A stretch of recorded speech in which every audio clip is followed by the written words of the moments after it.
नमस्कार, स्वदेश न्यूज की खास पेशकश है स्वदेश एजेंडा में आप सभी का स्वागत है। मैं हूं आपके साथ भागीरथ साहू। दुनिया के भ्रष्ट देशों की रैंकिंग सामने आ गई है, जिसमें भारत 96वें स्थान पर है।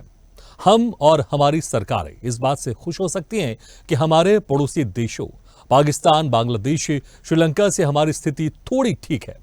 हमारे पड़ोसियों के मुकाबले हमारे देश में कम भ्रष्टाचार है, लेकिन भारत के लोग ये अपेक्षा क्यों नहीं करेंगे कि हमारा देश भी डेनमार्क, फिनलैंड और सिंगापुर जैसा बने।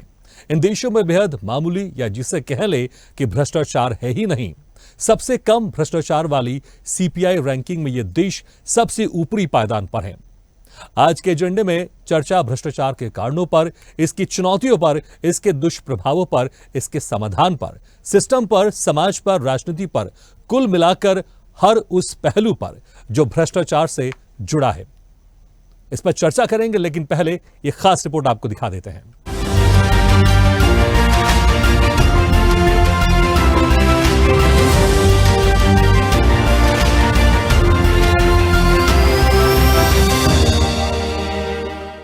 विश्व में कौन सा देश कितना भ्रष्ट है, इसे लेकर ट्रांसपेरेंसी इंटरनेशनल ने करप्शन परसेप्शन इंडेक्स 2024 की अपनी सूची जारी कर दी है। इस सूची में कुल 180 देशों के नाम हैं। इस सूची में भारत 96 नंबर पर पहुंच गया है। साल 2023 में भारत की रैंक 93 थी। भारत के पड़ोसी देशों में पाकिस्तान 135 नंबर पर और श्रीलंका 121 पर है, जबकि बांग्लादेश की रैंकिंग और भी नीचे 149 पर चली गई है। इस लिस्ट में चीन 76वें स्थान पर बना हुआ है। पिछले 2 वर्ष से चीन 76वें स्थान पर ही है। डेनमार्क सबसे कम भ्रष्ट देश होने की सूची में सबसे ऊपर है। उसके बाद फिनलैंड और सिंगापुर है। कैसे तैयार होती है रैंकिंग? भारत का स्कोर 2024 में 38 रहा है। ये 2023 में 39 पर था, जबकि 2022 में यह स्कोर 40 पर था। यानी 2024 में सिर्फ 1 नंबर से कम होने से भारत 3 पायदान खिसक गया है। इसका मतलब है कि भारत में भ्रष्टाचार बढ़ गया है। वही विश्व स्तर पर औसत की बात करें तो ये कई सालों से 43 स्कोर पर बना हुआ है। इस इंडेक्स के लिए ट्रांसपेरेंसी इंटरनेशनल के विशेषज्ञ हर देश के पब्लिक सेक्टर में भ्रष्टाचार का आकलन करते हैं। इसके बाद हर देश को 0 से 100 के बीच स्कोर दिया जाता है। ये तरीका आपको थोड़ा उलझाऊ जरूर लग सकता है। जितना ज्यादा भ्रष्टाचार उसे उतना कम स्कोर दिया जाता है। 0 से 100 अंक के बीच इसको इस तरह से समझते हैं। भारत का स्कोर 2023 में 39 था, ये 2024 में 38 हो गया। यानी 1 अंक घटना दर्शाता है कि भारत में पिछले 1 साल में भ्रष्टाचार बढ़ गया है। इसी आधार पर इंडेक्स में रैंकिंग निर्धारित होती है। अब 5 वर्ल्ड लीडर्स की भ्रष्टाचार रैंकिंग पर नजर डाल लेते हैं। दुनिया का सबसे पावरफुल देश अमेरिका भ्रष्टाचार के मामले में 28वें पायदान पर है। उसी तरह ब्रिटेन 20वीं रैंक पर है, फ्रांस को 25वीं रैंक, जर्मनी 15वीं रैंक पर, रूस 154वीं रैंक पर है। वहीं भारत 96वीं रैंक पर है। सिर्फ भारत में भ्रष्टाचार बढ़ रहा है ऐसा नहीं है। भ्रष्टाचार के हमाम में सभी देश डूबे हुए हैं। आइए आपको बताते हैं कि आखिर भ्रष्टाचार का दीमक कैसे सिस्टम को खा रहा है। जब किसी देश की सरकारी संस्थाएं कमजोर होती हैं तो भ्रष्टाचार बढ़ने की संभावना होती है। यदि सरकार के पास प्रभावी निगरानी और नियंत्रण नहीं है तो अधिकारी अपनी शक्ति का दुरुपयोग करते हैं। राजनीतिक अस्थिरता, युद्ध भी भ्रष्टाचार को बढ़ावा देता है। गरीबी और सामाजिक असमानता भी भ्रष्टाचार के प्रमुख कारण हैं। अगर समाज में नैतिक और धार्मिक मूल्य कमजोर होते हैं तो भ्रष्टाचार की प्रवृत्ति बढ़ती है। कानून का उचित पालन न होने या कमजोर न्यायपालिका के कारण भ्रष्टाचार पनपता है। जब लोगों को सरकारी सेवाओं के लिए लंबा इंतजार करना पड़ता है या उन सेवाओं तक पहुंच मुश्किल होती है तो भ्रष्टाचार अपना रास्ता बनाता है। जब देश और समाज भ्रष्टाचार को एक सामान्य व्यवहार मान ले तो भ्रष्टाचार बढ़ता है। यदि समाज में भ्रष्टाचार को लेकर कोई आलोचना या निंदा नहीं होती है तो भ्रष्टाचार अपने पैर फैलाता है। अब सवाल ये है कि क्या भ्रष्टाचार रोका नहीं जा सकता? जवाब है, ये संभव है। भ्रष्टाचार के कई जटिल कारण हैं जो एक दूसरे से जुड़े होते हैं। इससे निपटने के लिए एक सशक्त प्रशासन, ठोस कानून, पारदर्शिता और नागरिकों में जागरूकता की आवश्यकता है। यदि इन बिंदुओं पर गौर किया जाए तो समाज और सरकारी तंत्र मिलकर इस चुनौती का समाधान निकाल सकते हैं। ब्यूरो रिपोर्ट, स्वदेश न्यूज।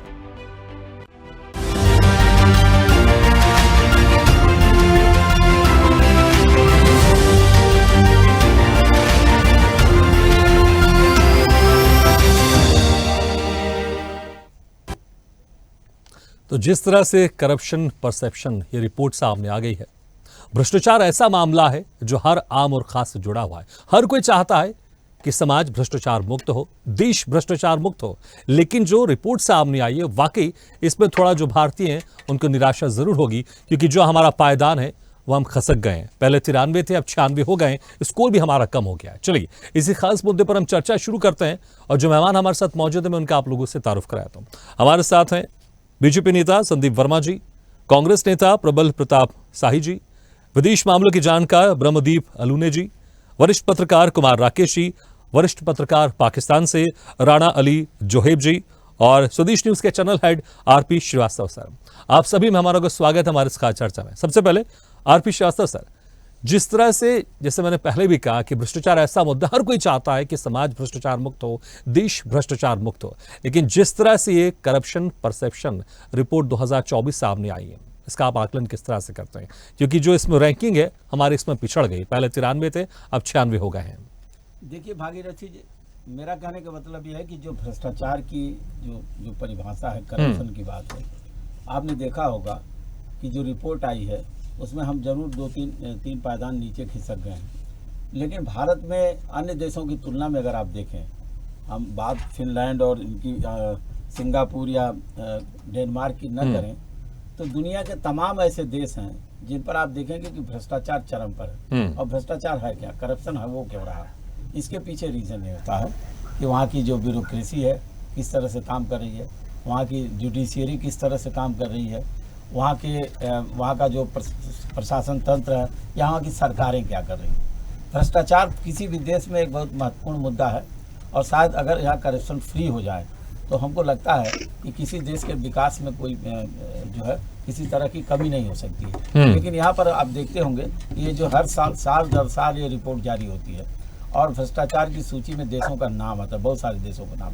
है। चाइना को आप अभी बता रहे थे कि लगभग जो है जिस पायदान पर पहले था आज वहीं पर हम थोड़ा नीचे खिसके हैं। इसका मतलब ये नहीं है कि हिंदुस्तान में इस तरह की कोई भ्रष्टाचार को लेकर के नियंत्रण नहीं है। सरकार बराबर प्रयास कर रही है। आप देख रहे होंगे हमारे देश में तमाम जो ऐसी एजेंसियां हैं जो लगातार भ्रष्टाचार के ऊपर प्रहार करती आ रही हैं। आपने देखा होगा कि पिछले कुछ दिनों में बहुत सारे ऐसे लोग हैं जिन पर जो है हमारे देश की बड़ी बड़ी एजेंसियां जो ईडी है, सीबीआई है, तमाम चीज़ें, और हमने देखा भी कि कितना थोक में जो है पैसा बरामद होता है, सोना बरामद होता है, प्रॉपर्टी के दस्तावेज आते हैं। तो ये लगातार भारत भी इस प्रयास कर रहा है कि हम कम से कम हमारी स्थिति में सुधार हो। हाँ, ये बात जरूर है कि 2-3 अंक नीचे आ गया। इसका मतलब ये नहीं है कि हम अभी इसमें प्रयास नहीं कर रहे हैं। हिंदुस्तान उस दिशा में प्रयास कर रहा है। अपने पड़ोसी राज्य देश जो हैं, आप समझिए जैसे पाकिस्तान है, आपका बांग्लादेश है या श्रीलंका है, ऐसे देशों में भी देखिए पड़ोस में यहाँ भ्रष्टाचार किस कदर जो है हावी है। तो ये जो रिपोर्ट है, यह रिपोर्ट ये दर्शाती है कि देश दुनिया भर में भ्रष्टाचार का अभी भी बोलबाला है और ये भ्रष्टाचार क्या दीमक की तरह से उस देश को खोखला करता है। तो उस पर जो है क्या उस पर बहस होनी चाहिए, उसको देखना चाहिए। हमें लगता है कि हिंदुस्तान आज की डेट में कम से कम उन सारे देशों से भी की तुलना में बहुत ज़्यादा खराब स्थिति नहीं है, लेकिन और थोड़ा कम हो कर ले तो हमें लगता है हिंदुस्तान एक करप्शन फ्री देश की ओर बढ़ना शुरू होगा। बिल्कुल, वाकई बिल्कुल। ब्रह्मदीप जी, क्या आप भी इस बात से सहमत है? देखिए जिस तरह से ये रिपोर्ट सामने आई है, एक तरफ तो हम देखें जो हमारे पड़ोसी देश है उनसे हम बहुत अच्छी बेहतर स्थिति में, रशिया जो एक बहुत ही पावरफुल कंट्री है वो भी बहुत पायदान पीछे है, उससे भारत बहुत अच्छी स्थिति में। बस चाइना को अगर हम छोड़ दें, बाकी जितने भी पड़ोसी देश है वो हमसे भ्रष्टाचार में बहुत आगे हैं। लेकिन लगातार हम देखने में प्रयास यहाँ पर होते रहते हैं, चाहे ईओडब्ल्यू का छापा, एनआईए का छापा हो या सीबीआई का छापा हो या आईटी का छापा, इसको लेकर लगातार विपक्षी पार्टी आरोप भी लगाते रहते हैं, लेकिन प्रयास हो रहा है। बावजूद इसके अगर हम 3 पायदान पीछे चले गए तो आप इसको किस तरह से आकलन करते हैं?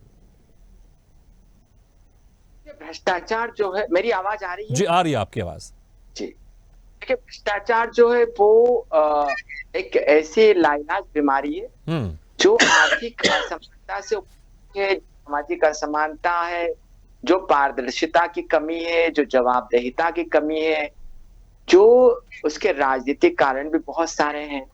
तो भ्रष्टाचार जो है वो सिस्टम में एक पैकेज है और जब हम उसको नैतिक दृष्टि से स्वीकार कर लें तो और स्थिति खराब हो जाती। अब आप यदि पाकिस्तान से तुलना करें, श्रीलंका से तुलना कर ले, या बांग्लादेश से तुलना कर ले, भारत से तुलना कर ले, तो दरअसल बात यह है कि ये जो सारे देश है अंततः भारत से अलग हुआ पार्ट है, और यहाँ की सामाजिक और आर्थिक स्थिति में ज्यादा भिन्नता नहीं है। और जब लोकतांत्रिक तरीके से जो सरकार भारत में चलती है, मतलब यहाँ पर लोकतंत्र का मतलब उदारवाद हो जाता है, तो उदारवाद होने के बाद आप भ्रष्टाचार करने वाले के हाथ नहीं काट देते। जैसे जो अलाउद्दीन खिलजी के दौर में रक्त और लौह की नीति एक चली थी कि यदि किसी ने कम सामान तोल के दिया तो वो उतना ही मांस उसका दिया जाएगा। हम ऐसा भी नहीं कर सकते। तो भ्रष्टाचार को खत्म करने के लिए पूरे सिस्टम को काम करना पड़ेगा, जिसमें समाज, प्रशासन और राजनीतिक दलों की भागीदारी होगी। अब दिक्कत यह है कि पारदर्शिता की बहुत कमी है, और पारदर्शिता की जो कमी है ये निचले स्तर से नहीं है, यह उच्च स्तर से भी शुरू होती है, और हम सिस्टम में इसको स्वीकार कर लेते हैं। तो ऐसे में समस्या यह है कि क्या हम प्रशासन को हमने जवाबदेह बना दिया। इसका मतलब है कि प्रशासन को जवाबदेह बनाने से मतलब है कि क्या एक जो चपरासी है या जो प्यून है जो 10 रुपया लेके किसी फाइल को इधर उधर कर देता है, तो क्या वो संतुष्ट है अपनी नौकरी से? क्या वो बराबर कमा पा रहा है? क्या आर्थिक असमानता जो समाज में फैली है तो वो उससे कहीं फ्रस्ट्रेट तो नहीं हो रहा है? क्या वो बड़े लोगों की बराबरी करने के लिए पैसे कमा लेना चाहता है? क्या एक हवलदार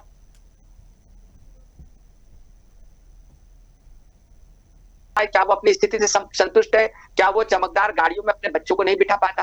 तो और दूसरी बात यह भी कि जो हमारे देश में आप देखिए, आप एक कभी कभी हम अपनी अर्थव्यवस्था की बात करते हैं, हम इकोनॉमी की बात करते हैं कि दुनिया के तीसरी बड़ी अर्थव्यवस्था होने वाले हैं। हम दुनिया की 5वीं बड़ी अर्थव्यवस्था है, लेकिन हम जब जीडीपी की बात करते हैं तो हमारे हालात इराक और ईरान से भी खराब हो जाते हैं। क्यों? क्योंकि जब हम सामूहिक तौर पर बात करते हैं तो हम हमारे साथ अंबानी, अडानी जैसे जो पूंजीपति समूह है, दुनिया भर के जो बिरला, जो भी समूह है, जो हमारे गांव का रहने वाला एक अरबपति है वो भी हमारे साथ शामिल हो जाता है, और सबसे गरीब है वो भी शामिल हो जाता है। तो ऐसे में हम पर पर्सन कितना कमा पाता है? तो अब आप सोचिए कि पर पर्सन से जब तुलना करते हैं तो वो जो चमक होती है कमाने की, वो भ्रष्टाचार का मूल कारण हो जाता है। ऐसे में जो खुशहाल देश की जो परिकल्पना करते हैं हम, यदि हम डेनमार्क, क्यों वहां पर? क्योंकि वहां पर खुशहाली है, क्योंकि वहां पर जवाबदेहिता है। क्यों वहां पर भ्रष्टाचार नहीं होता? और सबसे एक बात और यहाँ पर गौर करने वाली है कि नेतन्याहू पर वहां के सुप्रीम कोर्ट में इसलिए जो है वो केस चल रहा है क्योंकि उनकी पत्नी ने होटल से खाना बुला लिया था। आप देखिए, उनकी पत्नी ने होटल से खाना बुला लिया, इस कारण से नेतन्याहू पर केस दर्ज हो गया। तो हमारी जो राजनीतिक नेतृत्व है, जो हमारे राजनीतिक दल है, क्या वो पारदर्शिता से चंदा इकट्ठा करते हैं? क्या वो पारदर्शिता से चुनाव लड़ते हैं? यदि पारदर्शिता से यदि चुनाव का कारण जनता के पैसों से चुनाव लड़ा जाए, जनता की भागीदारी सुनिश्चित हो जाए, बहुत सारे आप कारण बता रहे हैं इसके, वाकई बहुत सारे कारण हैं इसके। जी बिल्कुल, और मुझे लगता है कि सामूहिक जो आपने कहा कि सभी को मिलकर इसमें काम करना होगा, तभी भ्रष्टाचार पर हम जो एक रोक उसको लगा सकते हैं। और जो हमारा देश है, जब हम उम्मीद करते हैं कि शायद आने वाले दिनों में कभी ऐसा वक्त आएगा जब हम डेनमार्क से भी हम ज्यादा बेहतर स्थिति में होंगे। ठीक है, बिल्कुल। कुमार राकेश जी, आप मुझे सुन पा रहे हैं? जी कुमार राकेश जी, आप कैसे इस रैंकिंग को देखते हैं? क्योंकि जिस तरह से लगातार हम देख रहे हैं भारत में इसके प्रयास तो किए जा रहे हैं, लगातार हम देखते हैं कई जगह छापे होते हैं, पेमेंट भी अब डिजिटल पेमेंट शुरू हो गया है। जिस तरह से पहले के नेता कहते थे कि 1 रुपये भेजो, 100 पैसे भेजो, उसमें सिर्फ 10 पैसे लोगों तक जा पाते हैं, लेकिन अभी अगर 1 रुपये भेजते हैं तो नीचे 1 रुपये तक जाता है। तो इन सब चीजें होने के बावजूद अगर इस तरह से रैंकिंग आती है तो मुझे लगता है शायद थोड़ा सा यहां पर आश्चर्य भी होता है कि आखिर क्यों इस रैंकिंग में क्यों हम पहुंच गए। देखिए भगीरथ जी, जहां तक रैंकिंग की बात है तो मैं जो ट्रांसपेरेंसी इंटरनेशनल की रिपोर्ट है उसको मैं देख रहा था कि 38 जो दिया है मालदीव को भी दिया गया है। ये अपने आप में हैरत अंगेज बात है कि ये करप्शन जो ट्रांसपेरेंसी इंटरनेशनल है उन्होंने मालदीव को 38 रैंक कैसे दिया। गाम्बिया, ट्यूनीसिया, गुयाना, इनसे ज्यादा मतलब बेहतर भारत से स्थिति बताई गई है। मैं रिपोर्ट की बात कर रहा हूं और पॉइंट टू पॉइंट बात कर रहा हूं। Colombia, Vietnam, Suriname, North Macedonia, Kazakhstan, Trinidad Tobago, Tanzania, South Africa, South Korea में अंदर बाहर जानता हूं, इसलिए मुझे थोड़ा सा आश्चर्य हो रहा है इनकी रिपोर्ट पे। मानक एक बनाने की कोशिश तो इन्होंने की है, लगता है कि इन्हीं के मानक से ये खुद को तोड़ने की कोशिश में है ट्रांसपेरेंसी इंटरनेशनल वाले। और इसमें कुछ जो पैरामीटर्स है उस पर भी चर्चा करूंगा। जैसे अब रोमानिया की बात कर रहे हैं, बेनिन की बात कर रहे हैं, मॉन्टेनिग्रो, कई कंट्री को मैं जानता हूं अंदर बाहर से। माल्टा की बात कर रहे हैं, माल्टा में बिना पैसे के एक भी काम ही नहीं होता कहीं। कुवैत की बात कर रहे हैं, क्रोएशिया की बात कर रहे हैं, अर्मेनिया। देखिए जैसे कि बनातू है, एक ऐसा है मॉरिशस है, मॉरिशस में स्पेशल रूट बन गया पैसे का, हम कैसे मान लिए उसको? ठीक है, तो जो ट्रांसपेरेंसी इंटरनेशनल जिसने रिपोर्ट यहाँ पर ओपन की है, आप उसकी ट्रांसपेरेंसी पर आप संशय कर रहे हैं। बात कर रहा हूँ। मान लिया फिजी है, ठीक, स्पेन है, मान लिया कि डेनमार्क की बात आई है नंबर 1 पे रैंकिंग में, फिनलैंड की बात है, सिंगापुर है, थोड़ा बहुत समझ में आता है, बट न्यूजीलैंड भी उतना नहीं है, लग्जमबर्ग है, I know Luxembourg, Norway, Switzerland जहां के सारे काला पैसा विश्व का जमा है, उसको रैंकिंग 81 मिला है। बताइए ये कैसा ट्रांसपेरेंसी है, ये कैसा इंटरनेशनल है? और इसके मानक को समझिए, इनके मानक में सिर्फ यही नहीं, करप्शन जो है घर और बाहर की बात है, मैं उसकी बात बिल्कुल नहीं कर रहा हूं। इनके जो मानक है आपको चौंकाने वाले लगेंगे, मानक इनके जो मानक हैं आपको चौंकाने वाले लगेंगे। इनके जो मानक अलग किस्म के मानक हैं ट्रांसपेरेंसी इंटरनेशनल के, आपको जान के आपको आश्चर्य होगा कि इनके जो मानक हैं सिर्फ ये नहीं है कि जो करप्शन है और जो गवर्नमेंट करप्शन है या प्राइवेट करप्शन है या मोरल करप्शन है, किस तरह करप्शन है, इन्होंने मानक दे दिया अपना। ये इनमें क्लाइमेट क्राइसिस को भी इन्होंने माना है, अनड्यू इन्फ्लुएंस को भी एक ग्रेड माना है, डर्टी मनी किसको बोलेंगे? पूरे अफ्रीकन कंट्रीज, 54 कंट्रीज में मोस्टली वेस्टर्न कंट्रीज के एक बैंक बताता हूं, प्राइवेट बैंक है, गूगल कीजिए, पिकटेट बैंक, टॉप प्राइवेट बैंक में एक आता है। और जितने इन्फ्लुएंस वाले लोग हैं, ये यूट्यूबर जो जितने इन्फ्लुएंसर हैं विश्व के, सबका वहां अकाउंट है। Who will speak about that? तो ये मुद्दा ये है कि जानने की बात है कि भारत को अब आपने पाकिस्तान से तुलना कर देंगे। अब जो बेचारा खुद ही भिखारी है, बेचारा अभी भिखारी देश है, और करप्शन की बात करेंगे तो अब अनपच वाली बात है। ऐसे कई मुद्दे हैं भगीरथ जी, इसके परसेप्शंस को, इसके इंडेक्स को कैसे हम देखेंगे, वो देखने वाली बात है। मुझे जो कहीं से रिपोर्ट जो ट्रांसपेरेंसी की बात है ट्रांसपेरेंट नहीं लगती। और मैं इस रिपोर्ट को, मुझे भारत के परिप्रेक्ष्य में जितना 10 वर्षों में भारत में जो डिजिटल इंडिया हुआ है, कई कंट्री के राष्ट्राध्यक्षों ने सराहा है। ये ट्रांसपेरेंसी का इतना बड़ा मॉडल किसी विश्व के किसी देश में है ही नहीं। फ्रांस सीखने को तैयार है, अमेरिका के राष्ट्रपति अचंभित है, यूके की बात कर रहे हैं, यूके को इन्होंने नंबर दिया है, कितना रैंक है, एक सेकेंड, मैं यूके का जो रैंक है 20 रैंक है और 71 दिया है। पिछले 5 वर्षों में जिस तरह से यूके में करप्शन बढ़ा है, अपने सोचने की बात है। जापान की मानी जा सकती है, अब जापान और सेशल्स को एक साथ खड़ा कर दिया गया। वो हांगकांग पूरा डेन है ब्लैक मनी का, उसको 74 देते हैं। अब ये किस तरह का मानक है, आई एम टोटली कंफ्यूज। इनके मानक क्या हैं और कैसे ये फिक्स करते हैं, और इसको लेकर हम लोग चर्चा कर रहे हैं। तो ठीक है, चर्चा कर रहे हैं, चर्चा करना चाहिए, लेकिन ठीक है, लेकिन आप साफ तौर से जो ट्रांसपेरेंसी इंटरनेशनल है जिसने ये रिपोर्ट पेश की, आप उसकी ट्रांसपेरेंसी पर आप संशय कर रहे हैं। ठीक है, राणा जी, मैं बिल्कुल संशय कर रहा हूं। और जो भारत की जो स्थिति, जो श्रीवास्तव जी बोल रहे थे कि पिछले 10 वर्षों में जितनी ट्रांसपेरेंसी भारत में बढ़ी है, उतने पहले कभी नहीं थी। ठीक है, इसलिए आप कह रहे हैं कि इसके बावजूद अगर ऐसी रैंकिंग आ रही है तो यहाँ पर पूरी तरह से आप संशय कर रहे हैं। ठीक है, सीधा 1 रुपया लोगों के अकाउंट में पहुंच रहा है, इतने अकाउंट खुले, अब एक भी करप्शन के केस सामने नहीं आया है। बोलने के लिए बहुत कुछ है। तो मैं वही हम चर्चा कराने वाली जो है, मानक क्या है, ठीक है, आऊंगा दोबारा आपको राखी जी, कुमार जाऊंगा आपके पास। रणाली जोहेब जी, क्या आप भी इस रिपोर्ट पर आप संशय करते हैं, या फिर आप मानते हैं कि जिस तरह से पाकिस्तान वाकई बहुत बेहतर स्थिति में बिल्कुल भी नहीं है, बहुत बदतर स्थिति में 135 उसकी यहां पर रैंकिंग है। हालांकि देखें 2023 में 133 थी, 2022 में बहुत ज्यादा थी, 140 थी। आप इस रैंकिंग को कैसे देखते हैं? क्योंकि अगर हालात देखें आप पाकिस्तान के, वो वाकई अच्छे नहीं है। आपकी खुद इंटरनल पार्टी कई बार इस तरह के भ्रष्टाचार के केस लगाते रहते हैं एक दूसरे के ऊपर, और वहां की जो आवाम है वो भी खुश नहीं है। बहुत शुक्रिया आपका। देखिए, सबसे पहले तो ये बड़ा अच्छा मौजू है, टॉपिक है जिस पे हम गुफ्तगू कर रहे हैं। असल में ये जो रिपोर्ट आज छाया हुई है, इसको हमने भी देखा और अल्टीमेटली हम उस पर आज यहाँ पे टीवी चैनल्स पे बैठ के गुफ्तगू भी कर रहे हैं।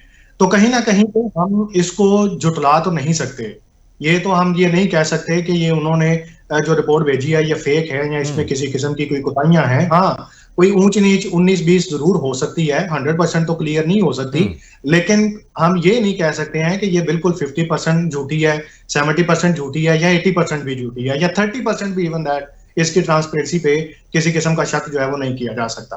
देखिए, करप्शन, जैसे मेरे से पहले जो मेरे मौजूद पैनलिस्ट थे उन्होंने बातें की, बड़ी अच्छी उन्होंने बातें की, और मैं कहीं ना कहीं उनकी बातों से सहमत भी हूं और एग्रीड हूं कि बिल्कुल ऐसा ही है कि ये बाकी देशों को तो हम छोड़ दें, जो हम नेबरिंग कंट्रीज हैं, जैसे हम हैं, आप हैं, बांग्लादेश है, अफगानिस्तान है, बाकी जो ममालिक हैं, उनके जो हमारा जो कल्चर है ना, वही जो पॉलिटिकल कल्चर है वो बेस ही हमारा करप्शन पे करता है। हमारे यहाँ ये आइडियोलॉजी हमारी अपने इलेक्शन कैंपेन्स में ये होती है कि हम इलेक्शन जीत के आके मुल्क को सुधारेंगे। एक छोटी सी एग्जांपल मैं आपको दे देता हूं कि इमरान खान साहब आज अगर जेल में है तो वो भी करप्शन की वजह से जेल में है, और यही इमरान खान साहब जब 2018 के इलेक्शन से पहले जब ये कैंपेन में थे तो इनका एक नारा था कि मैं करप्शन का पैसा जो पाकिस्तान से बाहर गया हुआ है मैं वो वापस पाकिस्तान में लेकर आऊंगा। लेकिन जब वो पाकिस्तान लाने की बात आई तो वही पैसा उठा के फिर उन्होंने अपने उसमें करप्शन कर ली। तो कहीं ना कहीं पे जो इनके वादे होते हैं सियासतदानों के, खा वो हमारे पाकिस्तान में हो या इंडिया में हो या बांग्लादेश में हो, किसी भी मुल्क में हो, जहां पे भी पॉलिटिकल सिस्टम है, मैंने ये लिस्ट देखी है, ये जितने ममालिक की हालत जो है वो खराब है, वहां पे डेमोक्रेसी है। ये मुझे बड़ी हैरत से ये कहनी बात पड़ रही है कि जहां पे हम एक तरफ तो डेमोक्रेसी की बात करते हैं लेकिन दूसरी तरफ हम करप्शन में डेमोक्रेसी से भी आगे बढ़ जाते हैं। लेकिन एज कंपेयर टू के वो ममालिक जहां पे बादशाहत सिस्टम है या कहीं ना कहीं पे कोई मार्शल लॉ है, चाहे वो लेकिन जिस तरह से आपने कहा आपके मुल्क में भी डिबेट चल रही थी, तो यहाँ पर ये भी चर्चा जरूर हुई होगी कि अगर भारत की रैंकिंग देखें तो 96 है और आप लोग 135 है। इस पर आप लोग की जरूर चर्चा हुई होगी। संक्षेप में राणा जी। देखिए, मैं इसका क्विकली आपको जवाब दे देता हूं। देखिए, पाकिस्तान और भारत का अगर आप इस पे मुआवजा करेंगे ना तो आपको ये सोचना होगा कि पाकिस्तान के हैं 4 प्रोविंस, 4 सूबे हैं, जबकि भारत के 32 सूबे हैं। तो ये जब हम इसका करेंगे ना, मुआवजा करेंगे, तो हम इसको इस तरीके से काउंट करेंगे कि 4 में से 3 लोग करप्शन कर रहे हैं तो उसका अल्टीमेटली जो रेशो है वो 70% आ जाएगी। लेकिन वही 32 में से 16 लोग अगर करप्शन कर रहे हैं तो वो 50% काउंट होगा। तो परसेंटेज में जाएंगे तो डेफिनेटली आपको पाकिस्तान मिलेगा।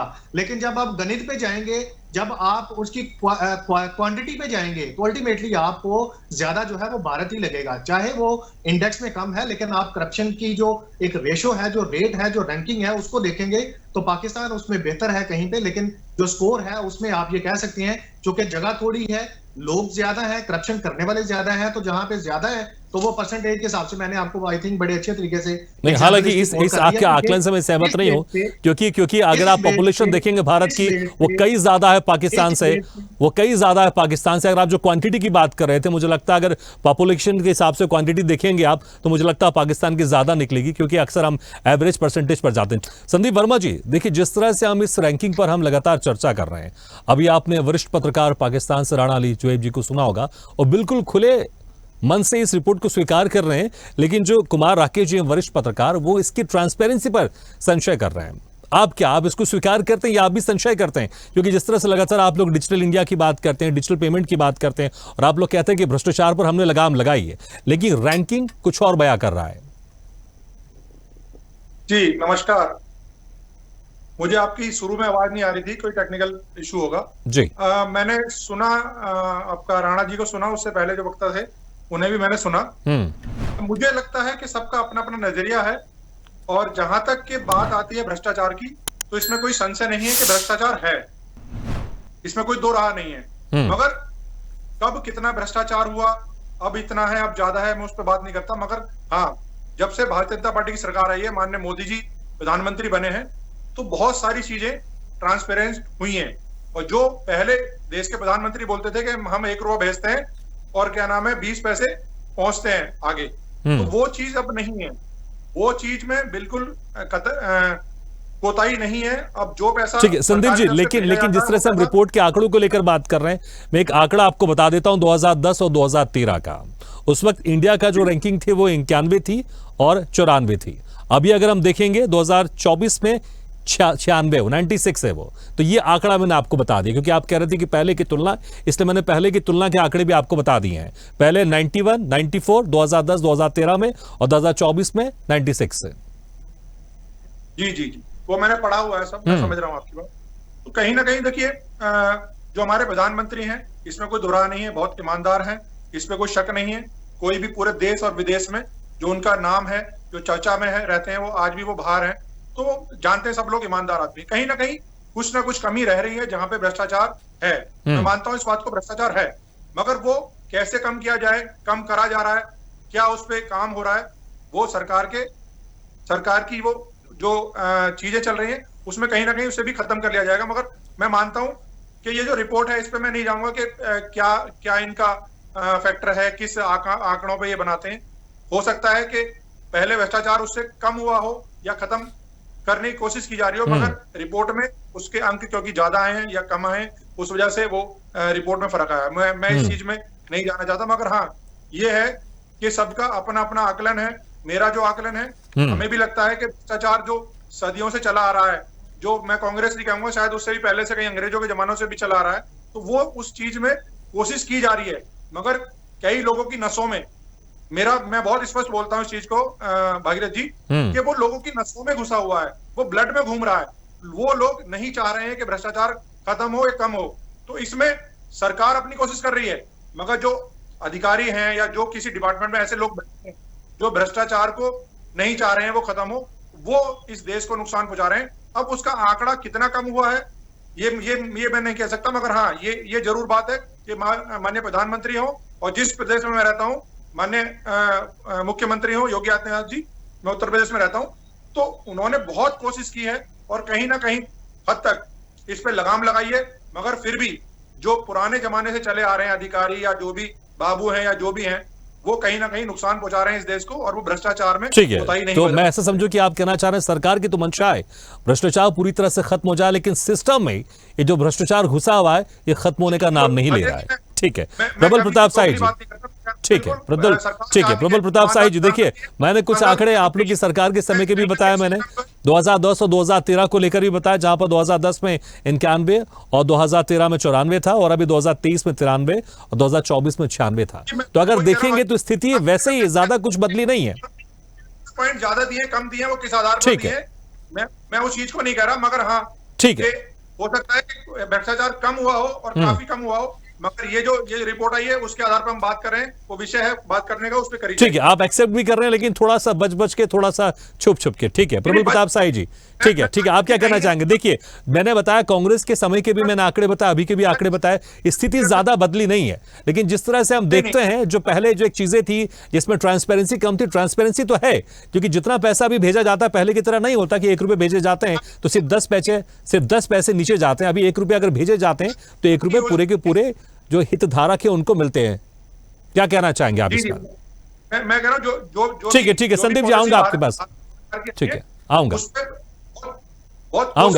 ठीक है प्रबल प्रताप सिंह, आपको मेरी आवाज आ रही है? कहीं से कोताही नहीं बरती गई है, वो कह रहा हूं कि जो सिस्टम में जो कुछ लोग ठीक है संदीप जी, आऊंगा आपके पास में। शायद मेरी आवाज आप तक नहीं आ रही, मैं आऊंगा आपके पास। प्रबल जी,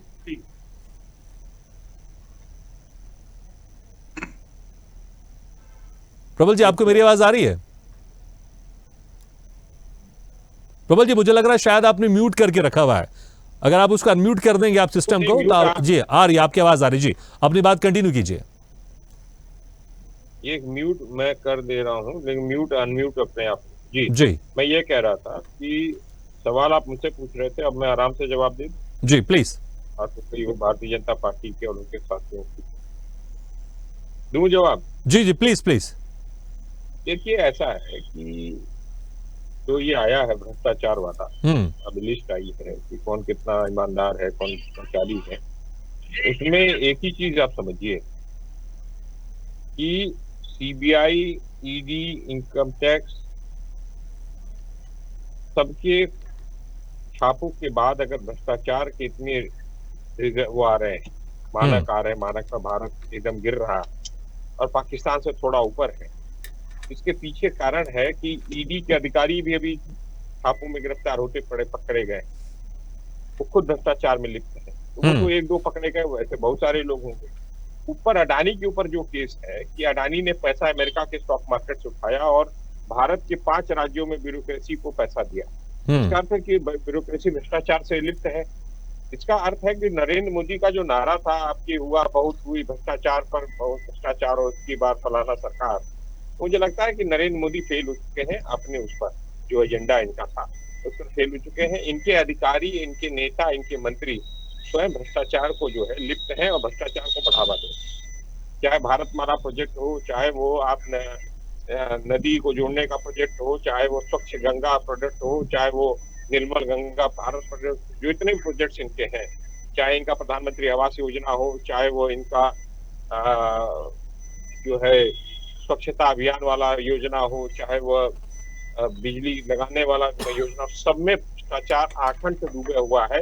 गांव के प्रधान से लेकर ब्लॉक के अधिकारी तक और ऊपर से कर्मचारी और मंत्री विधायक सब उसमें भ्रष्टाचार। ठीक है, लेकिन प्रफुल्ल प्रताप जी, अगर आपकी सरकार 2014 में अगर गिरी, वापस रिपीट नहीं कर पाई, तो उसमें सबसे बड़ा कारण भ्रष्टाचार का आरोप भी था। मैं जो कह रहा हूँ कि भ्रष्टाचार हमारे खिलाफ तो भ्रष्टाचार का एक लाल आया था ना, वो जो उसको तो जनता ने देख लिया, खुद भ्रष्टाचार में लिप्त हो गया, उसको आज आउट हो गया और पता चला कि मनमोहन सिंह जी की सरकार भ्रष्टाचारी नहीं थी।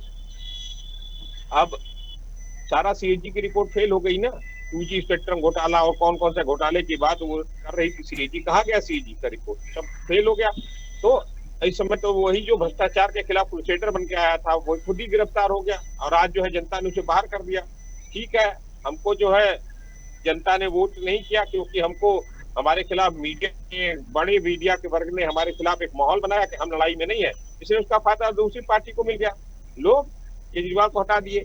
तो मैं जो ठीक है, आप एक्सेप्ट कर रहे हैं कि हाँ हमारे खिलाफ एक वेव आई थी, उसके कारण हमारी सरकार नहीं बनी, लेकिन जो अब लड़कर आए थे अब वो भी यहाँ पर भ्रष्टाचार में लिप्त हो गए, आप आरोप लगा रहे हैं। ठीक है, ब्रह्मदीप जी, आपको मेरी आवाज आ रही है? जिन्होंने हमारे ऊपर आरोप लगाया था भ्रष्टाचार में लिप्त हो गए खुद जेल गए। और मैं एक और चीज कह दे रहा हूँ, ठीक है सर मैं आऊंगा आपके पास, आऊंगा। हमारे मेहमान है ब्रह्मदीप जी, वो इस पर शायद थोड़ा जाना चाहेंगे। ब्रह्मदीप जी, एक बार इनके पास थोड़ा चले जाऊं, फिर आऊंगा आपके पास। ब्रह्मदीप जी, आपको मेरी आवाज आ रही है? ब्रह्मदीप जी, आप मुझे सुन सकते हैं? चलिए, लगता हमारे वजन तक नहीं पहुंचे। जी प्रबल जी, अपनी बात कंटिन्यू कीजिए। प्रबल जी, सुन पा रहे हैं आप मुझे? हाँ, मैं सुन रहा हूँ, बोलिए जी, अपनी बात कंटिन्यू कीजिए। मैं जो बात कह रहा हूँ आपसे कि नरेंद्र मोदी की सरकार भ्रष्टाचार में अखंड डूबी हुई, उनके हर डिपार्टमेंट में भ्रष्टाचार है। आप एक चले जाइए उत्तर प्रदेश के अंदर, मध्य प्रदेश के अंदर, हरियाणा के अंदर, बाकी राज्यों उत्तराखंड के अंदर, क्या महाराष्ट्र के अंदर, एक एक जो कागज मिलता, आप जाति प्रमाण पत्र हो या मृत्यु प्रमाण पत्र हो या जन्म प्रमाण पत्र हो, चाहे आपको अगर बैनामा लिखने के लिए अपने खसरा खतौनी निकालनी हो, लेखपाल से लेकर ऊपर तक सब अधिकारी बेईमानी और उसमें लिप्त है। पूरे सिस्टम ही भ्रष्टता में लिप्त है।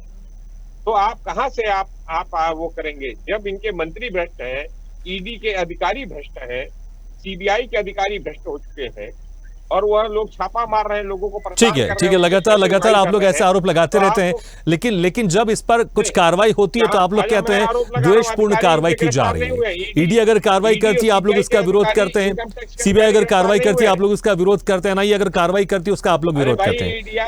ठीक है, ईडी के अधिकारी छापा मार कर पैसा लूट रहे हैं, पैसा वो कर रहे हैं, वो पैसा कहाँ जा रहा है, वो किस मंत्री के पास जा रहा है, किस मंत्रालय पे जा रहा है? ठीक है, आपके गंभीर आरोप है लगातार, लेकिन ठीक है। आरपी श्रीवास्तव सर, ठीक है, आऊंगा दोबारा आपके पास। श्रीवास्तव सर, देखिए जिस तरह से इस रिपोर्ट को लेकर अभी आपने कुछ देर पहले सुना होगा, कुमार आके जी तो कह रहे हैं कि इस पर ट्रांसपेरेंसी पर संशय है, लेकिन चाहे अगर पाकिस्तान के जो हमारे साथ वरिष्ठ पत्रकार जुड़े थे वो तो एक्सेप्ट कर रहे हैं कि हाँ है भ्रष्टाचार है। लेकिन जब तमाम चीजें एक पहल की जा रही है भारत में, हम देख रहे हैं, और मुझे लगता है शायद लोगों को भी लगता होगा, पहले ऐसा था कि आपने अगर किसी टेंडर के लिए अगर आपने रिपोर्ट, आपने अपना टेंडर अगर दिया तो कब तक उसका क्या रखा। आजकल सारी चीजें ऑनलाइन दिखाई देती है, अगर पैसा भी अगर आता है डिजिटल पेमेंट के माध्यम से आपके सीधे अकाउंट में आ जाता है। अब आपको किसी अधिकारी के सामने चक्कर लगाने की जरूरत नहीं पड़ती है। आजकल सुविधाएं भी थोड़ी सी इजी हो गई हैं। जो आप तमाम लंबी लंबी कतारों में लगकर आप अपनी सेवाएं लेते थे या आप किसी चीज के लिए जाते थे, आप चीजें आप ऑनलाइन कर सकते हैं। चाहे आप कोई भी आपको सर्टिफिकेट लेना है या कोई भी आपको काम कराना है, सारी चीजें ऑनलाइन है। बावजूद इसके अगर ये रिपोर्ट आ रही है और अगर संशय इसमें कुछ जाहिर किया जा रहा है, तो फिर इसमें क्या वाकई ऐसा कुछ है, या फिर हो तो बेहतर रहा है लेकिन यहां पर कुछ और दिखाने की कोशिश की जा रही, जिस तरह से कुमार आके जी इस पर संशय जाहिर कर रहे थे? नहीं, देखिए जहाँ तक संशय का सवाल है, रिपोर्ट आई है तो सबके लिए आई, कोई एक देश के लिए नहीं आई है। हाँ, ये जरूर हो सकता है कि इस रिपोर्ट में बहुत सारे मानकों को हो सकता है नज़रअंदाज किया गया हो।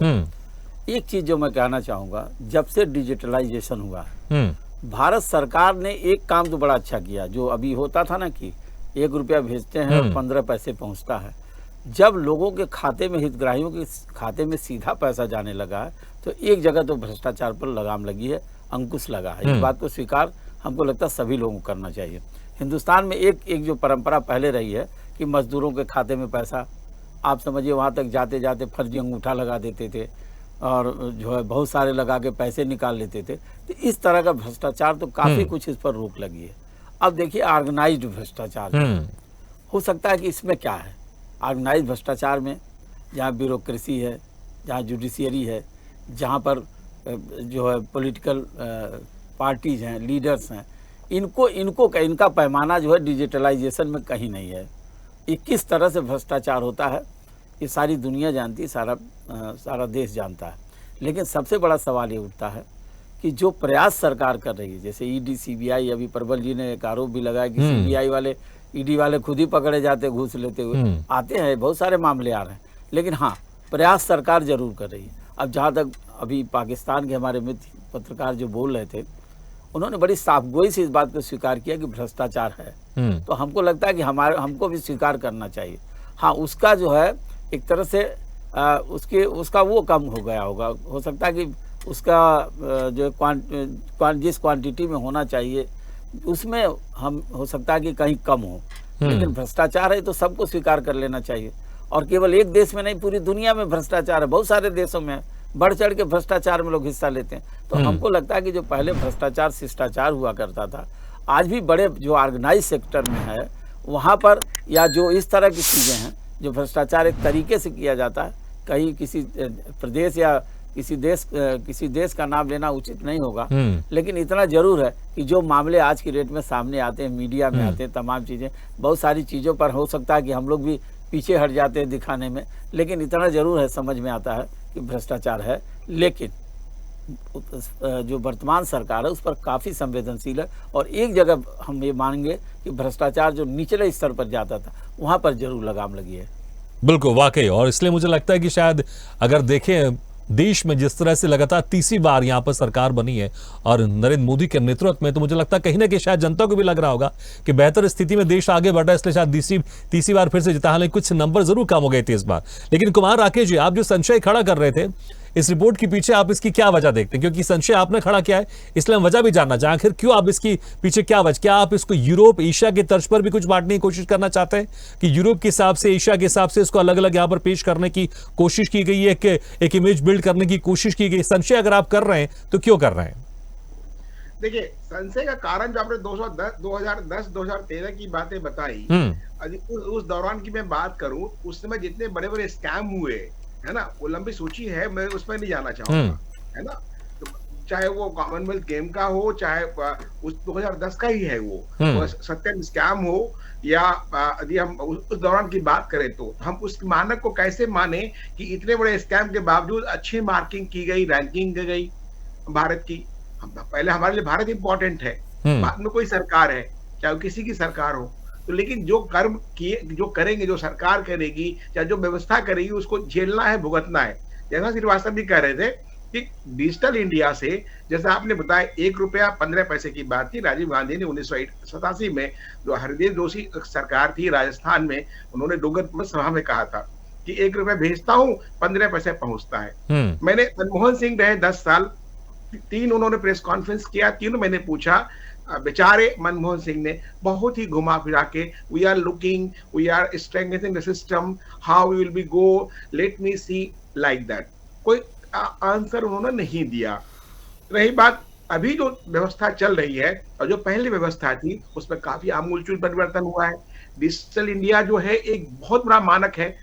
ऊपरी स्तर पे कौन अडानी अंबानी है, आज पैदा नहीं हुए, 2014 के पहले भी थे, आगे भी रहेंगे, पहले भी रहे हैं। मैं उस बहस पर ही जाना चाहता हूँ। क्या ये बात आप एक थॉटफुल कर रहे हैं, देश हित की बात हो रही है। लेकिन जो हमारे पाकिस्तान के पत्रकार भाई हैं, उन्होंने जब तुलना की, तो चलो उनका राष्ट्रवाद उनके लिए, उनको मुबारक, कोई दिक्कत नहीं है, राष्ट्रवादी होना चाहिए, लेकिन सत्यवादी भी तो होना चाहिए, क्योंकि वो भी तो हमारे ही पुराने भाई थे। 1947 के पहले पाकिस्तान था नहीं, वो भी भारत के हिस्से थे।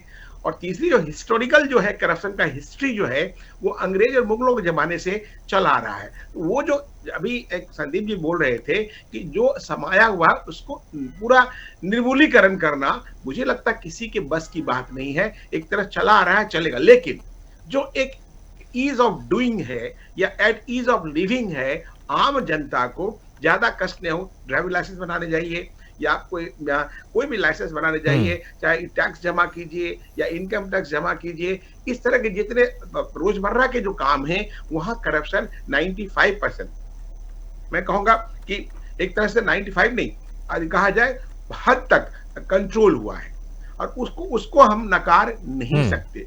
उसके अलावा यदि हम बात करेंगे, लंबी सूची है जो करप्शन हुए हैं, उस करप्शन पर चर्चा नहीं कर रहे। हम बात कर रहे हैं जो मैंने आपने जो बताया, मानक की बात कही, यूनाइटेड किंगडम को मैं चूंकि जान रहा हूं, या बेल्जियम की बारबाडोस की, है ना, या ताइवान की, या सेशल्स की, तो जहाँ जो छोटे छोटे कंट्री है वहां कंट्रोल करना बड़ा आसान है।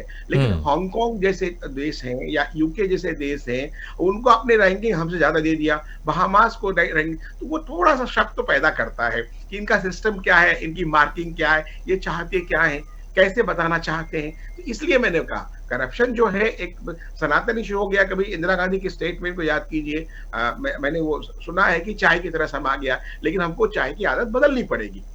तो बिल्कुल बदलनी पड़ेगी, और मुझे लगता है शायद अब करप्शन में तरीका भी बदला। बात उन्होंने चिंता जाहिर की थी, लेकिन उनके जमाने में जितने करप्शन हुआ वो भी अपने आप ठीक है, लेकिन जिस तरह से करप्शन का शायद अब तरीका भी यहाँ पर बदला है। पहले जो डायरेक्ट करप्शन होता था, शायद अब इनडायरेक्ट हो गया है आज की तारीख में। ठीक है, जो रैंकिंग दी गई है मुझसे कहीं से मैं सहमत इसलिए नहीं हूं कि पूरे मानक उनके ठीक है, आप बिल्कुल सहमत नहीं, आप संशय करें, लेकिन संदीप वर्मा जी, देखिए मुझे लगता है जिस तरह से करप्शन का आज तरीका बदल गया। पहले जिस तरह से हम बात करते थे, पहले 1 रुपए भेजें तो 10 पैसे 15 पैसे जाते थे, अब पैसे तो पूरे 100 के 100 जा रहे हैं, लेकिन शायद अब ऑर्गेनाइज जो करप्शन है वो शायद ज्यादा हो गया है। हमने देखा कहीं पर भी चुनाव होता है। जी, संक्षेप में सर, स्विट्जरलैंड को बेहतर बताया गया। अब देखिए स्विस बैंक की बात करते हैं, स्विट्जरलैंड की बात करते हैं। ठीक है, आपने बहुत सारे तर्क दिए, मुझे लगता है बहुत सारी जनता आपके तर्क से सहमत भी होंगे कि शायद हो सकता है कि ये रिपोर्ट कोई सोच समझकर कुछ इमेज बिल्ड करने के लिए बनाएगी, लेकिन हम सब जानते हैं भ्रष्टाचार तो देश में है, सभी देशों में है। संदीप वर्मा जी, क्या वाकई भ्रष्टाचार का तरीका बदल गया? अब ऑर्गेनाइज भ्रष्टाचार ज्यादा हो गया, इसलिए हम देखते हैं जहां पर भी चुनाव होता है विपक्षी पार्टी सरकार पर आरोप लगाती है कि कट मनी कमीशन के साथ यहां पर काम किया जा रहा है। जी भागीरथ जी, मैं भाई साहब की बात से बहुत सहमत हूं, कुमार साहब की, इन्होंने बहुत अच्छे से एक्सप्लेन किया, ये ज्ञाता है इस चीज के। मगर मेरा मानना यह है भागीरथ जी कि भ्रष्टाचार के लिए सरकार ने बहुत अच्छा काम किया है, भ्रष्टाचार रोकने के लिए। देखिए आप जैम को देखिए, जैम पोर्टल आया, उसके बाद जो भी टेंडरिंग होती है उसमें बहुत स्पष्ट प्रक्रिया है कि पूरे देश में कहीं से भी कोई उसे भर सकता है। तो अब उस तरह का माहौल नहीं है कि कोई भी 3 कोटेशन डाली, किसी ने भी ये काम ले लिया किसी भी सरकार में, वो चीज नहीं है। मगर क्या है कि नियत होनी चाहिए। मैं माननीय प्रधानमंत्री मोदी जी की, भारतीय जनता पार्टी की सरकारों की ये नियत है, चाहे वो किसी प्रदेश में हो, कि हम अपनी तरफ से भ्रष्टाचार को पूरी तरह खत्म करें। मगर मैंने जैसा कि कहा, क्योंकि आप भी देखो इस देश में रहते हैं, कुमार साहब रहते हैं, सभी लोग रहते हैं, सबको पता है कि भ्रष्टाचार हो रहा है और कहां से हो रहा है ये भी पता है। मगर कहीं ना कहीं मैं वही कह रहा हूं संदीप जी, इसलिए अब डायरेक्ट भ्रष्टाचार नहीं, लेकिन ऑर्गेनाइज भ्रष्टाचार हो गया है, जहां पर जो आम जनता है उसको अब छोड़ दिया जा रहा है। नहीं। लेकिन अगर कोई टेंडर है, अगर कोई काम है, कोई बड़ा काम है, तो उसमें कमीशन या कट को लेकर बात की जा रही है। हमने देखा बंगाल में लगातार आप लोग ने कट को लेकर, जो कमीशन को लेकर आप लोग ने वहां पर विधानसभा चुनाव से पहले प्रचार प्रसार खूब किया था, हालांकि सरकार आपकी वहां पर नहीं बन पाई। और ऐसे ही आरोप विपक्षी पार्टी हर सत्ता पक्ष के ऊपर लगाते हैं, चाहे वो देश का चुनाव हो या फिर राज्य का चुनाव हो। मगर भागीरथ जी, मैं स्पष्ट रूप से कह सकता हूं कि भारतीय जनता पार्टी एक पहली ऐसी सरकार है जिसकी सरकार में कोई भी एक भी आज तक 10 साल 11 साल होने वाले हैं, कोई भी एक इस तरह का स्कैम नहीं हुआ, ना ही कोई ऐसा भ्रष्टाचार हुआ है। मगर हाँ, जो मैं कह रहा हूं, जो निचले स्तर पर भ्रष्टाचार है उसे कहीं ना कहीं रोकने में मेहनत करनी पड़ेगी। और ये जो टॉपिक आपने लिया है भागीरथ जी, ये मेरे मन का टॉपिक है। मैं भ्रष्टाचार पे बहुत अच्छे से काम करना चाहता हूँ और मैंने कुछ किया भी है। मैंने अपनी तरफ से बहुत सारी चीजें की हैं, वो मैं आपके चैनल पे बता नहीं सकता। मगर कहीं ना कहीं ये जो नीचे से भ्रष्टाचार चल रहा है, ठीक है, आप कह रहे हैं कि जो सिस्टम है नीचे का उसको बदलना बहुत जरूरी, ठीक है। प्रबल प्रताप साई जी, देखिए जिस तरह संदीप वर्मा जी कह रहे हैं, भाई जब से हमारी सरकार आई कोई भी ऐसे भ्रष्टाचार के आरोप नहीं लगे हैं जिस तरह से आपकी सरकार में लगे, लेकिन सिस्टम जो खासकर निचले स्तर का सिस्टम है वहां पर भ्रष्टाचार है, उसको दूर करना जरूरी है। 3G घोटाला, ठीक है, ठीक है, ठीक है, ठीक है, ये तमाम आरोप आप लगा रहे हैं, ठीक है। प्रबल प्रताप साई जी जवाब। कहीं ना कहीं भारतीय जनता पार्टी ने इस पे लगाम लगाई है और आज भी। ठीक है, ठीक है, प्रबल जी जवाब। प्रबल जी आपको मेरी आवाज आ रही है? हाँ आ रही है, मेरी आवाज आ रही है जी। आपने सुना होगा, अभी भी आरोप लगा रहे हैं संदीप जी, वो कह रहे हैं भाई जब से हमारी सरकार आई है, जिस तरह से आरोप आपकी सरकार के ऊपर थे, जिस तरह से भ्रष्टाचार आपकी सरकार में हुआ था, हमारी सरकार में ऐसा कुछ नहीं है। हाँ, लेकिन एक्सेप्ट कर रहे हैं निचले स्तर पे सिस्टम में भ्रष्टाचार है, उसको दूर करना जरूरी है। प्रबल जी जवाब।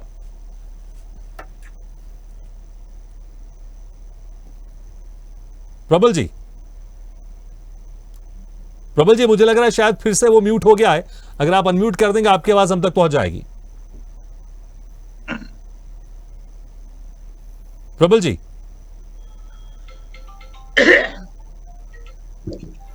सुन पा रहे हैं आप मुझे?